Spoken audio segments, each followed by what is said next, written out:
Good luck, Jimmy. Thanks for your time. Thank you. Good Well done, luck Jim. on Saturday.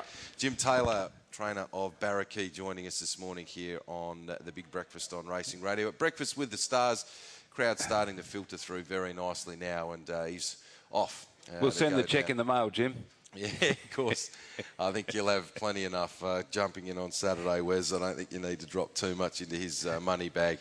We've just seen Academus go around. He's, of course, in the WA Guineas, Academus, and his last start was at Flemington. He ran fourth to Eximus. It wasn't a bad effort.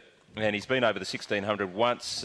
Wes, he ran third to Sizzling in the TJ Smith. That's it. That was during the winter, Rich, and it was a handy performance behind a horse who was flying at the time. And I think it's very important, now not necessarily correct, but I think it's important that the horses have that grounding over the 16, like Rebel Sun. He had that short break before he came back, and he had a couple of runs over the 1600 metres. I think it's good grounding for them. Not necessarily meaning that they'll win the race, but I just think the grounding's there for them if they've stepped out over the 1600 metres previously. Because there are quite a few in this race that haven't been over that test. That'll be a query, won't it, for a few of them. I've got that market up, gentlemen, as well for Saturday for the Sky Racing WA Guineas, and it's Luke's Luck at the head of the market. $3.50, that's eased out a touch from when we last saw it. And he's one of the horses that hasn't actually been over the mile. No, I think in saying that, I think he's had the right sort of lead up in tougher races, in weight for age events where he's been thrown in, obviously on the minimum. Yeah. I think Trevor Andrews and Craig Thompson have picked his races out perfectly going into the Guineas. Antique Bell's trimmed up. It's now at $3.80. Academus has been slightly easy, $5 out to $6. Then we're out to double figure odds for the rest here. $13 about Rebel Sun.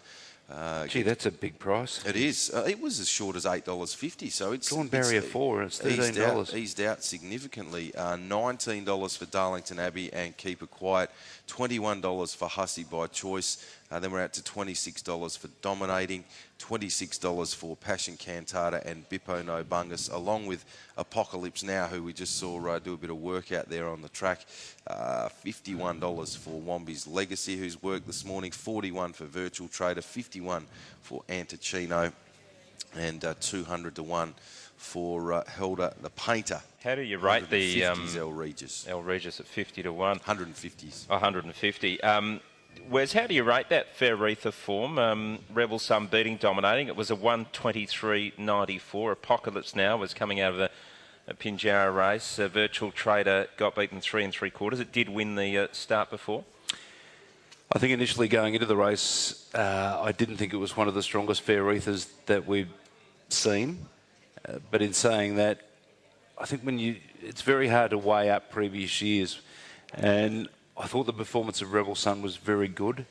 He, to my way of thinking, is a horse on the rise, and he fits that criteria of being over the 1600 metres previously. And I think he goes into this race with an undeniable chance. I really do think he's got the quality to play a big part in the race. How forward was he going into that race, having a look at him in the yard, and whether he could improve much on that run? I think there was, I definitely think there's a little bit of improvement there. Darren McAuliffe knows what he's doing. And he is, to me, just looking at him, he looks a good, clean-winded type. And I'm sure that he'll be wound up. Apocalypse Now, I think, is a horse on the rise. And I tipped him to win that race, so it was no surprise that, to my way of thinking, that he ran a race like that. And he would have derived a great deal of benefit because his first-up performance behind Takanori at Bunbury was very, very good. And, look, I know that Trevor would love to get a start in the race. First emergency at the moment, but he's certainly in there with claims. It's going to be a very, very good race. Well, what are the chances of him getting a start? Have you heard of any clouds on any horses? No. No, okay, so it could be a little bit tricky. Antique Bell is just a horse with so much ability. We saw what it did on Saturday, and the run before that was just amazing in a very dominant performance. She would have to be one of the most exciting young fillies we've seen for quite some time, Wes. Yeah, desperately unlucky on Saturday. That goes without saying. Great turn of foot.